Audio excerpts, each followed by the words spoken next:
Olá, pessoal, sejam todos bem-vindos ao nosso Evangelho. Que a paz do Senhor esteja conosco e que Deus nos ilumine os caminhos.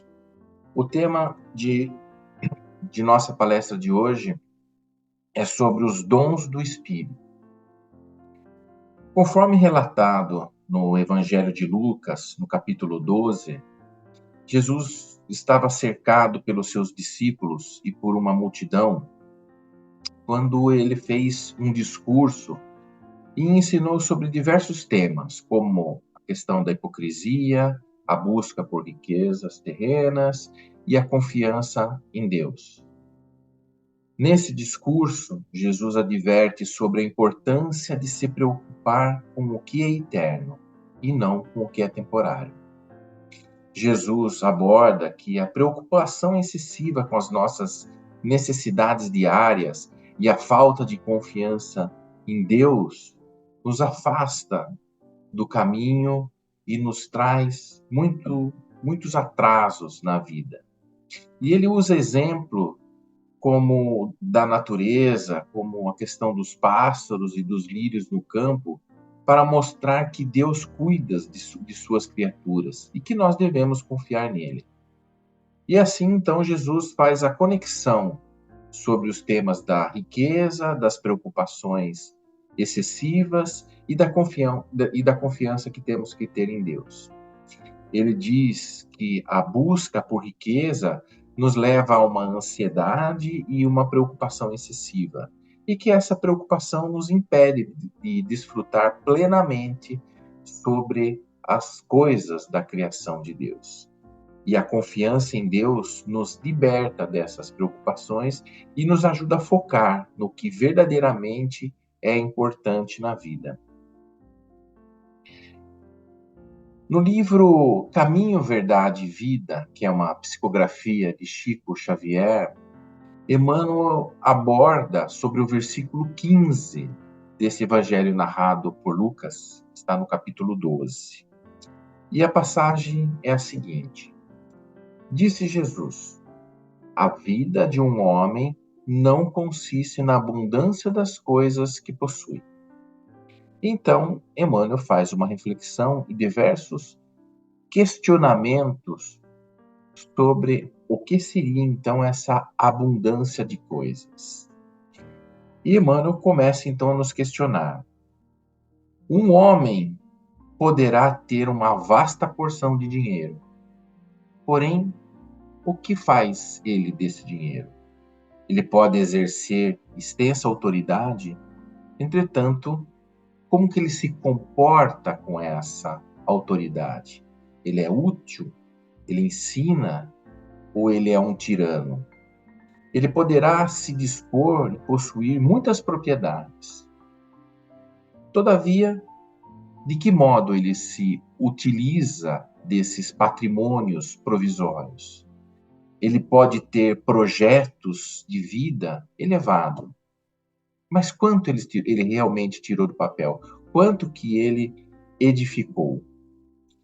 Ele pode guardar inúmeros ideais de perfeição, mas será que ele está atendendo aos seus próprios nobres princípios de que ele é portador? Ele pode ser um escritor e ter escrito milhares de páginas, mas qual a substância de sua obra? O quanto útil é esta obra para as outras pessoas? Pode contar com uma existência longa de vida, né, no corpo físico. No entanto, o que ele teria feito, né, o que ele fez com o tempo nessa vida longa? Pode ainda ter numerosos amigos, mas como que ele se comporta? Como que ele se conduz perante essas afeições que o cercam? E aí, Emmanuel faz a sua conclusão, que a nossa vida não consiste na riqueza numérica de coisas e títulos exteriores, e que a nossa paz e a nossa felicidade dependem do uso que fizermos das oportunidades e dos dons recebidos do Altíssimo. E que Deus não nos identificará pelos tesouros que nós ajuntamos, ou seja, pela eficiência que tivemos na vida em conquistar coisas, mas sim pelo emprego que damos aos dons que recebemos do próprio Deus, pelo valor das nossas realizações e pelas obras que deixamos em torno dos nossos pés. E aqui eu gostaria de acrescentar uma reflexão, principalmente nesse ponto sobre as preocupações diárias que temos. Creio que a maioria de nós nos preocupamos, né, excessivamente com as coisas grandes, com as coisas grandiosas. Queremos conquistar riquezas, alcançar posições importantes, sermos bem-sucedidos, sermos reconhecidos, admirados pelas outras pessoas. E isso nos consome toda a energia, nos consome todos os esforços. E nem todas as pessoas conseguirão adquirir bens numerosos, patrimônio numeroso, não conseguirá exercer nenhum cargo de relevância. Aliás, isso fica para uma quantidade muito pequena de pessoas. No entanto, Deus deu a cada um de nós um dom. Todos nós temos um dom. Um dom que muitas vezes esses que adquirem essas posições, aquilo que rotulamos como sucesso da vida, muitas vezes não possuem. E aqui eu faço a pergunta: qual o seu dom? Você já refletiu sobre isso? Porque muitas pessoas passam a vida inteira sem identificar qual é o dom dela. E pior, sem desenvolver esse dom. Algumas pessoas nascem com o dom de cuidar das outras, outros para fazer trabalhos que requerem uma atenção, um cuidado especial. Outros nascem com o dom de uma habilidade manual impressionante. Outros, simplesmente, de unir a família, de unir as pessoas. Todos os dons têm aplicação na vida. Todos os dons podem ajudar e a melhorar e a desenvolver a nós e os outros.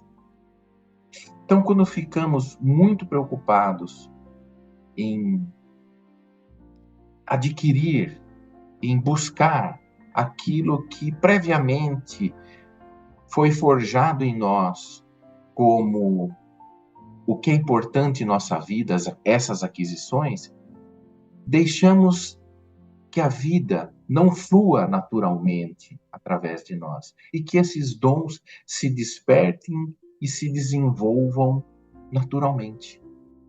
Que se despertem e que se desenvolvam a ponto de dar frutos e de conquistar e de fazer realizações que talvez sejam muito maiores do que vamos conseguir perseguindo as coisas que estão fora do nosso caminho.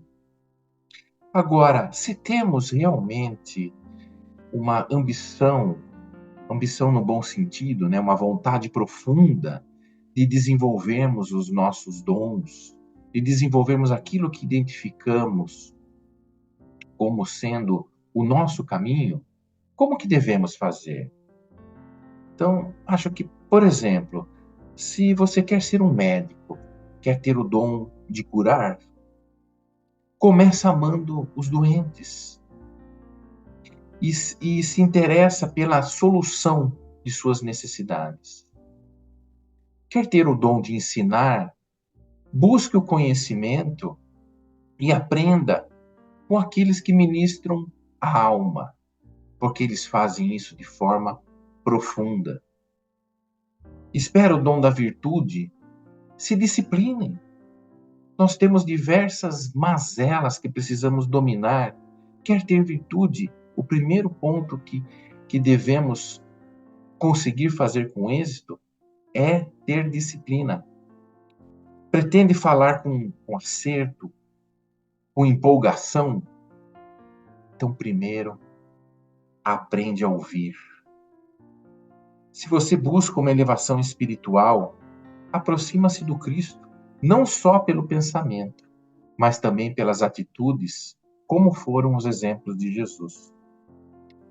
Na aquisição dos dons do Espírito, é imprescindível conhecer a importância da boa execução das coisas mínimas. Algumas pessoas, com a falsa superioridade, zombam das tarefas humildes, como se não fossem imprescindíveis ao êxito de trabalhos de maior envergadura.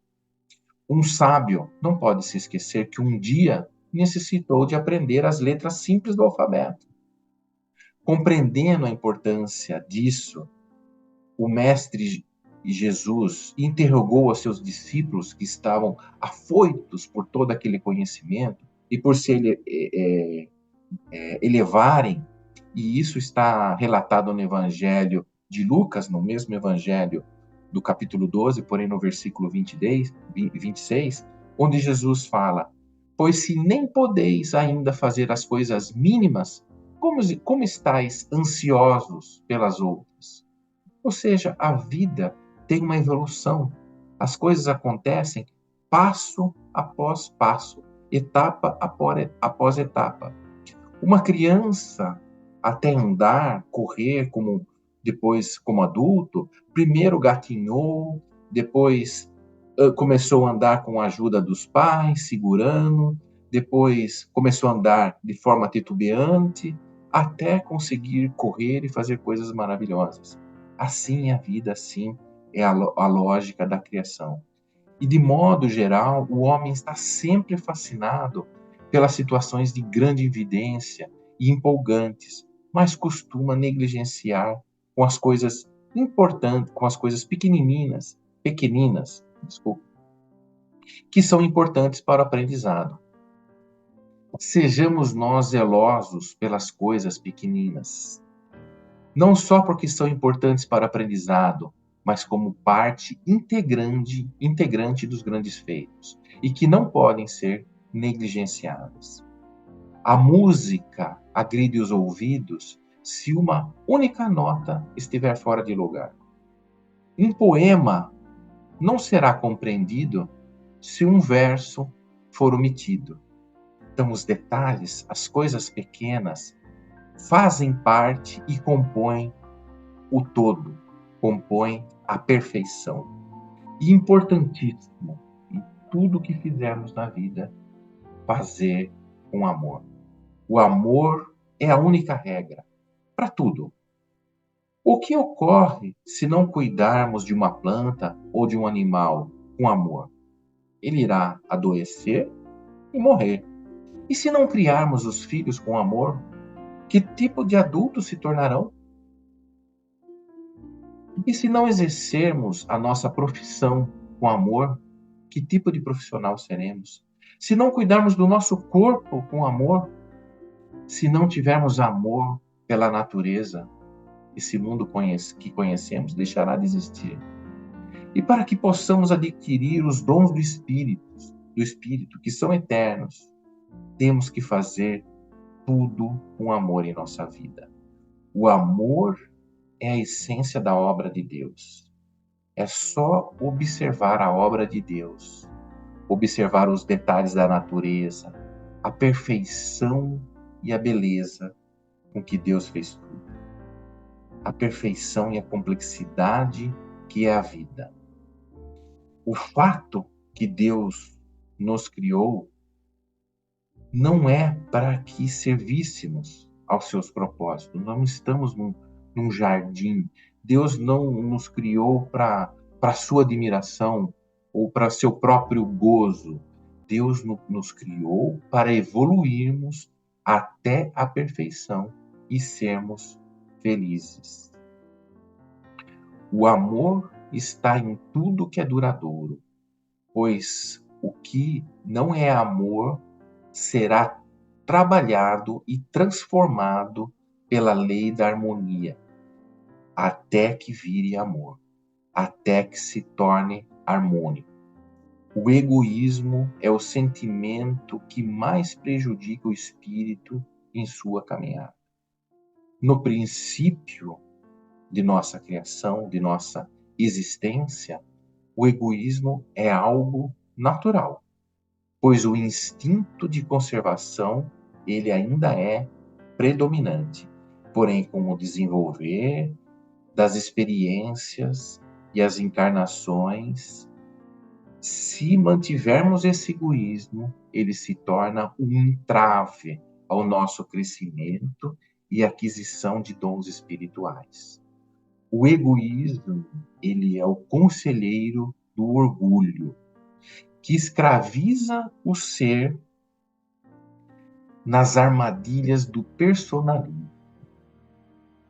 Deixamos de ver o nosso entorno, deixamos de ver as oportunidades, deixamos de ver os nossos defeitos e tudo aquilo que temos que melhorar e fazer para evoluirmos e sermos felizes.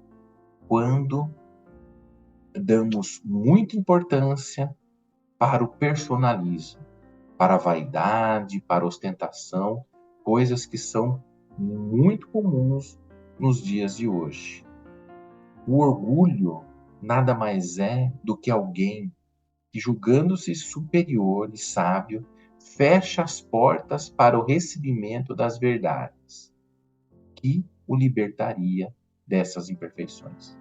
Se desejarmos seguir a caminhada evolutiva, com menores contrariedades e sujeitos a menos dores, então que estejamos atentos ao que disse o apóstolo Paulo, isso há 2000 anos atrás, aos habitantes de Corinto, quando ele falou que acerca dos dons espirituais, né, não queria que os seus irmãos fossem ignorantes, porque eles sabiam que eles eram gentios e que há muito pouco tempo eles adoravam ídolos mudos, ídolos de pedra, e eram manejados conforme massa de manobra, conforme animais, porque não raciocinavam. E a partir do momento que receberam o evangelho e espiritualmente eles se abriram, puderam então caminhar evolutivamente com os dons espirituais e trabalhar todas as suas mazelas, trabalhar tudo aquilo que era imperfeito neles para poderem continuar evoluindo e adquirirem os dons espirituais. Porém, aquele era um outro instante da história. E a partir do conhecimento, então, daquele evangelho, eles puderam mudar o ângulo de visão e passaram a poder primar por uma moral mais elevada e menos escravizante do que aquele culto que eles faziam por esses ídolos mudos. E nos dias de hoje, nós passamos por dificuldades parecidas. Já fomos adoradores de vários ídolos, né? Ídolos assim do nosso dia a dia, né? Não ídolos de religião. E também muitos passaram por diversas religiões, né? E de uma certa forma, muitas religiões que cultuam essa parte exterior de rituais, de simbolismo, de aparências, né? Muito mais do que o conteúdo, do que efetivamente transformam as pessoas para seres melhores. Nós trazemos, sim, as tendências dos estados de pensamento de vidas anteriores. Isso surge em nós como padrões de pensamento. Ou seja, a nossa evolução ela não é feita apenas de quando nascemos nessa vida. Nós trazemos já uma carga evolutiva, mas também trazemos dogmas, vícios, né? Valores, E isso se manifesta em nós como padrões de pensamento, como se fosse um código que nos levam a agir de uma determinada maneira. Isso é herdado de vidas anteriores, né? E são verdadeiros obstáculos, né? Mas nós temos à nossa disposição a vontade, né? Que pode ser uma mola indutora dessa transformação. Tendo o conhecimento, o bem e o mal, o correto e o incorreto, está gravado em nossa consciência. Nós temos esse discernimento. Então, é a vontade que nos fará escolhermos caminhos melhores, superarmos os obstáculos e caminharmos para uma vida melhor. Temos de trabalhar pela verdadeira conversão moral de nós mesmos, pois só assim iremos adquirir os dons do Espírito, que irão nos ajudar e muito nas encarnações futuras e em nossa caminhada evolutiva. Muito obrigado, que fiquemos todos nós na paz de Jesus. Agradecemos a todos que participaram desse Evangelho, encarnados e desencarnados, aos nossos benfeitores espirituais que nos assistiram e nos guiaram para um bom entendimento. Que eles nos ajudem a pôr em prática os ensinamentos aqui aprendidos e, assim, nos sentirmos a cada dia mais fortalecidos na nossa transformação diária. Que possamos receber tudo aquilo que aqui viemos buscar, de acordo com o nosso merecimento, com a força de vontade e com a fé de cada um de nós. Elevemos os nossos pensamentos a Deus, a Jesus e a toda a espiritualidade, e com muita paz vamos iniciar o momento do passe. E vamos, neste instante, elevar o nosso pensamento até o Divino Mestre Jesus, rogando a Ele que possamos ser envolvidos numa luz de amor e paz, que essa luz possa trazer o equilíbrio no nosso corpo físico, em todos os nossos chakras e centros de força. Que essa luz entre pelos nossos lares, limpando, queimando, transmutando, retirando toda e qualquer negatividade que possa haver. Que a luz de Deus e de Jesus tome conta de todo o planeta Terra. Que a luz de Deus e de Jesus envolva os nossos vizinhos, a todo o nosso quarteirão, a toda a nossa cidade. Que a luz de Deus e de Jesus esteja com todos os nossos governantes, para que eles façam o melhor pelo povo. Que a luz de Deus e de Jesus possa, neste instante, ir a todos os orfanatos, clínicas de dependentes químicos, clínicas de repouso. Que a luz de Deus e de Jesus chegue aos lares onde esteja havendo conflitos e desavenças. Que a luz de Deus e de Jesus se faça presente em todos os lares daqueles que neste instante se encontram em desespero. Que a luz de Deus e de Jesus entre por todos os quartos dos hospitais, auxiliando a todos que ali se encontrem, de acordo com a fé, o merecimento de cada um. Que a luz de Deus e de Jesus possa estar conosco durante a nossa noite de sono e que possamos receber das equipes de Dr. Bezerra de Menezes a cura física, mental e espiritual.